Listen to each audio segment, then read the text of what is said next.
After we attach our canvas head, it's time to go ahead and block our lace. So the first thing we're going to do to block our lace is use our painter's tape to outline an area on the canvas head. The reason why I do this is so that you can see the holes better. So it's a helpful trick when you're actually ventilating a project as well. So all I'm going to do is take 3 pieces of tape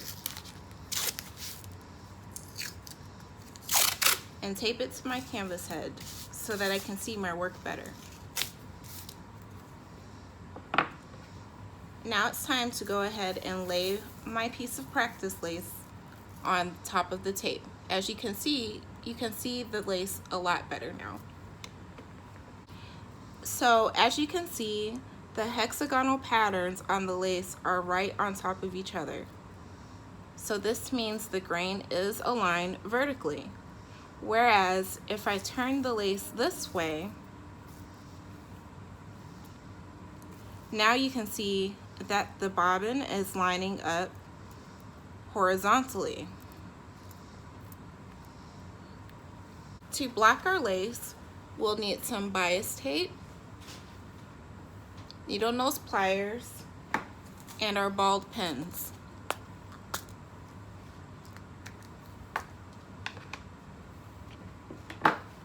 So I'm just going to unravel some of the bias tape,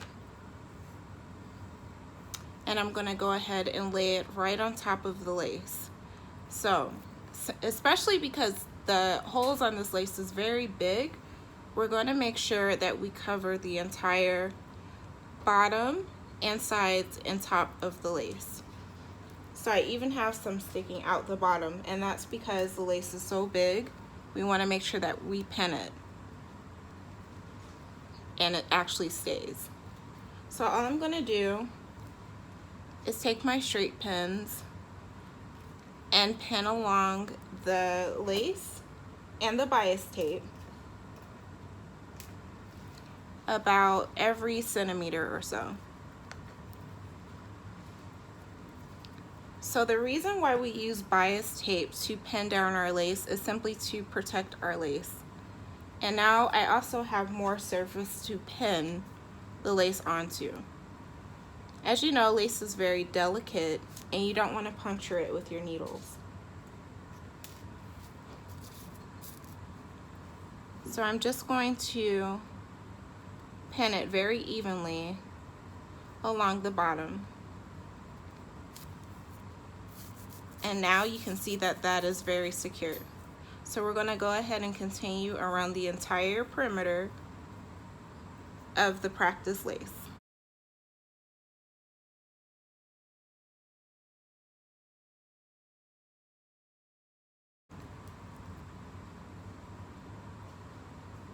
As I'm pinning everything down, I'm making sure not to stretch it too much. We want it to be very flat and tight, but we don't want to stretch it out of proportion.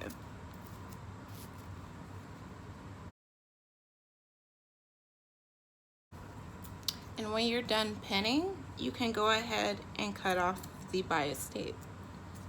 So this is what the completed practice lace looks like when it's done being blocked and pinned down.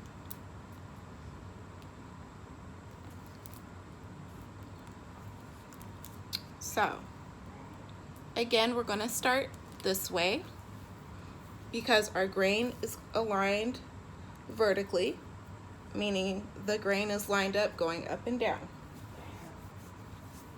Now let's practice ventilating.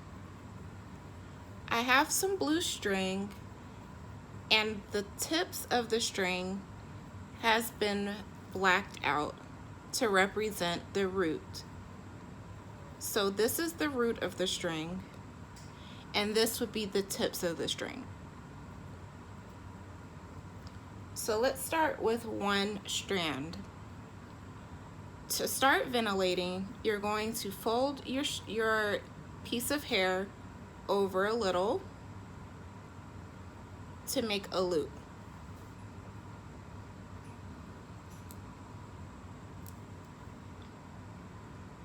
So I'm right-handed. I'm going to hold my loop in my left hand. Now I'm going to pick up my ventilating needle. And I'm going to start ventilating on this hole. So what you want to do is, with your needle pointing down, you're going to insert your needle under the bar on the lace that you want to ventilate. You're going to want to try to stay within the grain alignment. That means you want to ventilate on these bars and not ventilate on the side bars. So we're going to insert our needle on one of the bars in the vertical grain alignment. We're going to let the needle catch our hair, and we're going to pull it through the other side of the bar.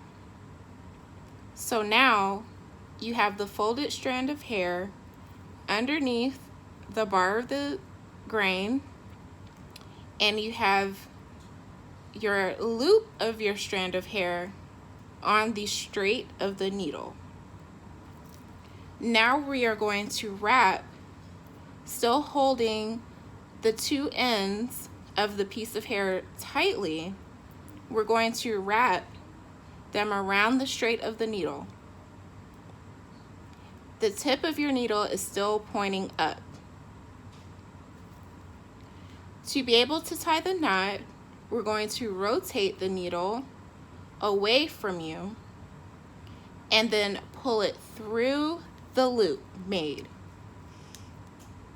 Once you're pulling it through the loop, you're going to tighten it by pulling with your non-dominant hand on the strands of hair,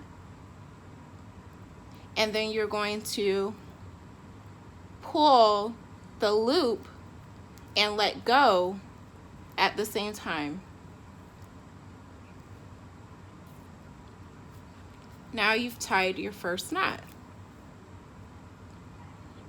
As I mentioned before, since we're using a vertical grain alignment, as you can see, the hair acts like a door hinge, and you can move it freely up and down.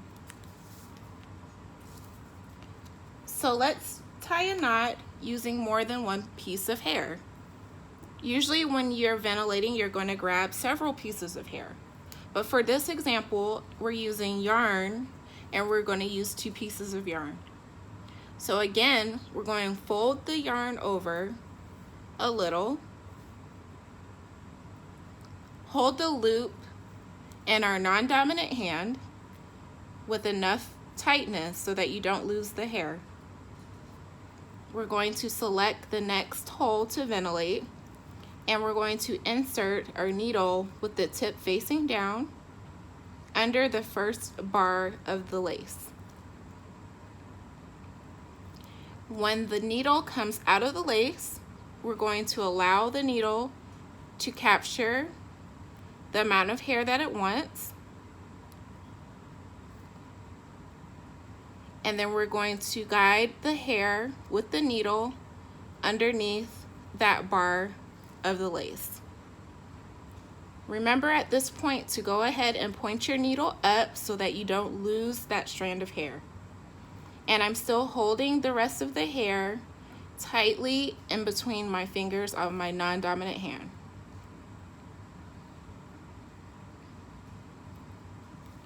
So now we're going to allow the loop to slide down on the straight of the needle, and we're going to wrap the ends of that strand of hair, still holding it tightly around the straight of the needle. To tie the knot, we're going to rotate the needle away from us, and at the same time allowing it to pass through the loop of hair. To tighten it, we're going to pull with our non-dominant hand on the hair that we're still tightly holding, we're going to pull, and now to release the knot, we're going to use the needle and let go of that strand of hair, not all of the hair, because we still have another loop right here, but we're going to let this strand of hair slide from our fingers as we pull it with the needle. And as you can see, I'm still holding on to the last strand of hair while I have my second knot tied. Now let's practice all of our ventilation techniques using our practice hair. This is actually synthetic hair, but I'm using it because it's colored and it has a dark root. So we can practice learning how to remember to keep the root end together and the tips together because they're two different colors. So let's start by taking a little bit of hair. As you see, I only have a pinch of hair, and we're going to create our loop. I create my loop by folding over the first top 2 inches of hair. So I'm going to go ahead and create my loop and hold it between my forefinger and my thumb on my non-dominant hand. I'm going to use the same ventilating needle. This is a German needle that picks up 4 to 5 pieces of hair. Notice how my lace is blocked with the grain alignment going vertically. So you always want to start at the back of your project and work your way to the front. You never want to start at the front of your project and work your way back, because if you do that, you'll have to contend with hair that's coming in front of where you need to work. So starting at the back, I'm going to pick where I want to start and insert my needle. We're going to tie a single knot. So letting the needle grab some hair, pull the hair through the lace, and point the tip of your needle up so that you don't lose the piece of hair that you just grabbed. Now I'm going to wrap the hair around the needle,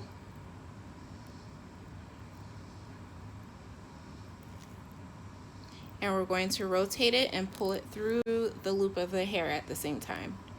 Now we can tighten the hair and pull it out. As you can see here, we have our first single knot. Let's do that again.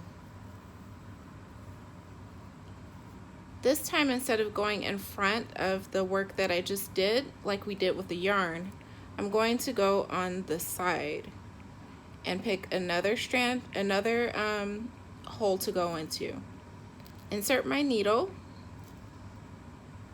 grab some hair, as many hairs as the needle wants to grab, guide the hair through the lace, and put the point of my needle facing up so I don't lose that strand of hair. We're going to wrap the hair around the straight of the needle, rotate the needle backwards, and pull it through the loop of the hair. Pull the hair with our non-dominant hand to tighten it, and we're going to pull the hair out using the needle. Let's see this a little bit faster.